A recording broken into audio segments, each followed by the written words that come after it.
Hi everyone, it's Zorine from Yahoo Esports, and I have the pleasure of speaking with Gabriel Toledo today, aka FalleN. FalleN, how are you doing?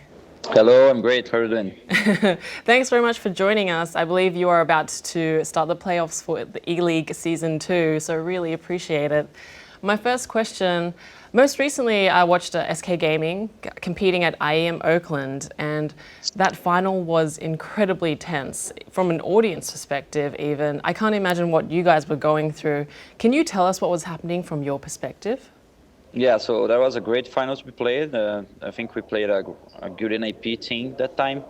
And we were so close to win the match that it felt very bad after losing it because we had the game on some moments. But that's just how Counter-Strike it is. I mean, every team is super good, and if you make a little mistakes, they're going to capitalize on it. But from a player perspective, it was awesome. The crowd was amazing. The atmosphere was good. And it's always challenging to play teams like NIP, no matter what. And when you knew your team was going to be going up against NIP in the grand finals, what was the first response? So they are very good on finals. NIP is a team that when they reach finals, they normally take it all. So you have to respect that. But on the other hand, I think this was our first defeat to NIP in the recent past. I mean, we had some couple matches against them, even on best of ones and best of threes. And lately we had a great score against them. But this time they were able to beat us, so that was very important for them. It happens. And you're the in-game leader as well. What kind of pressure does that add for you in that role? How do you deal with that? I don't think I do anything different or feel anything special about it.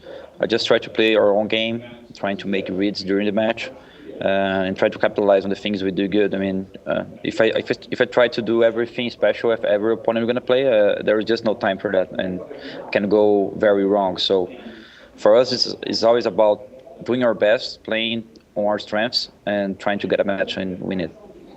So looking back, we're almost 6 months out from when you and your teammates first signed with SK Gaming. How would you describe your experiences with them so far? Yeah, it has been awesome. I think SK is one of the oldest organizations in Counter-Strike. If you are following the scene for quite a long time, you're going to remember a lot of old nicknames and legends that played for them. It's been good. We have been very well treated, and I think we are doing great in terms of our. Well, what's the word in English? I mean, I think we're achieving some good things. Even if we didn't win a lot of tournaments recently, we're always on semifinals, finals. We're always very close to get more trophies, and we have 2 more tournaments to end this year. So we expect to win at least one of them. Yes, well, best of luck with that. It seems that sometimes teams, and you've spoken about this on social media before, but sometimes teams seem to be the target of not so great comments when underperforming. What are your thoughts on how the scene reacts to teams who go through ups and downs, and when they're going through the down period, how people react to that? I think it's just how sports works, right? People are fans mostly of all. They are very passionate about the teams and they really want to see people succeed. But on the other hand, sometimes they just can't see the team losing, and it's a sport. And as a player, you need to understand that there are times for winning and times for losing. Because if you can't deal with the defeats, you probably won't be ready to win. So, but on a fan perspective, that seems to be something most of them doesn't catch too well.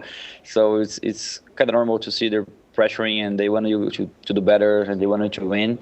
But after all, I think overall our fans are great. A lot of people supporting us. They know how much of hard work we had to put in order to become one of the best teams in the world. They know that we had to go over a lot of difficult situations to get here, so they respect this and they are always supporting us. I had some questions about your thoughts on the game as well. Firstly, what do you think about the new glove patch that came out that introduces skins for gloves now? I think this is pretty cool. It's cool that CSGO Evolve keeps updating the game in order to become more interested. But for example, before the gloves update, we had a spray update, and I think they kind of failed on that one because in the past people were used to use the sprays on a easier way. You didn't have to click to use it. It was free to use. I mean, you didn't have to buy it or you didn't expire with using it over the time. So I think they made some mistakes when they approached the sprays thing. I don't think it got very I don't think people are using it too much because of that. So let's see about the gloves, how it's going to be. From what I heard right now, the gloves are pretty expensive, so it's not something very easy to catch in. I personally don't care too much about those things. I'm really in Counter-Strike for the competition. I'm really here because of the sport itself. I'm not too curious about skins. I don't care too much about that. But I think it's interesting for the player base. I think it's something that maybe can help supporting the teams as well. We might see some gloves for teams and majors and this kind of things. I think this is going to be very cool for the fans. But I think Valve and CSGO, the developers, they should be taking care of some stuff there. Sometimes they're more important. I think, for example, we need some upgrades in the game on ladders where people have. I think we need to give people more reasons to keep playing Counter-Strike on a normal base reason. You know, most of the players are not pro players, so they need to have something very cool to do while playing Counter-Strike. And I think this is what Valve and the developers should be working in. And of course, if you take a look on Dota, for example, Dota and other games, you can get a lot of inputs from other games that would be very cool in Counter-Strike.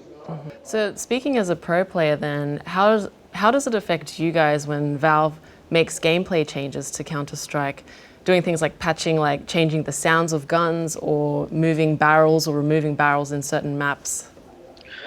I think that's something very necessary. I mean, the sound thing, it was never very well explained for us why they're doing it.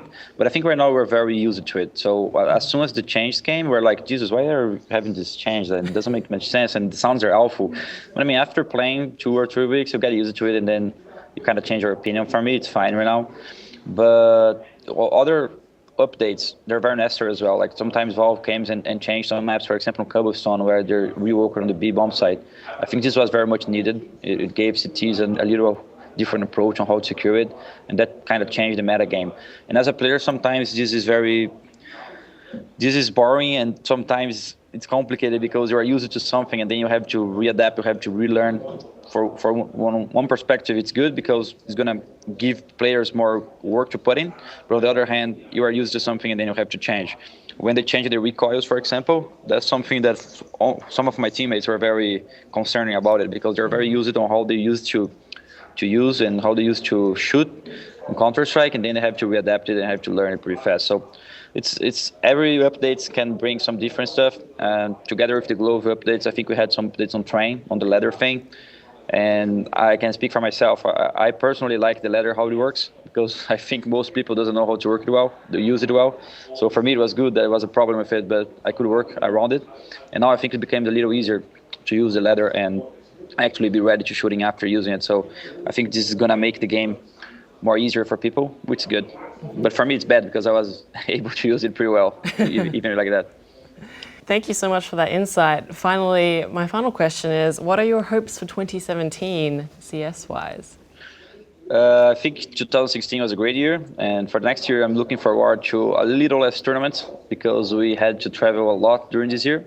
So it would be great if we could manage to stay a little more at home, because this would give us a little more time to practice, a little more time to get more prepared for next tournaments, and also to enjoy life as well. I mean, people sometimes think that being a player is something amazing, that of course it's great from one perspective, but in the other, if you have to travel every single week, you just don't have time to do your own stuff. It's very complicated. So I'm looking forward to great tournaments in 2017. I'm looking forward to stay at the top. It's something very difficult to manage.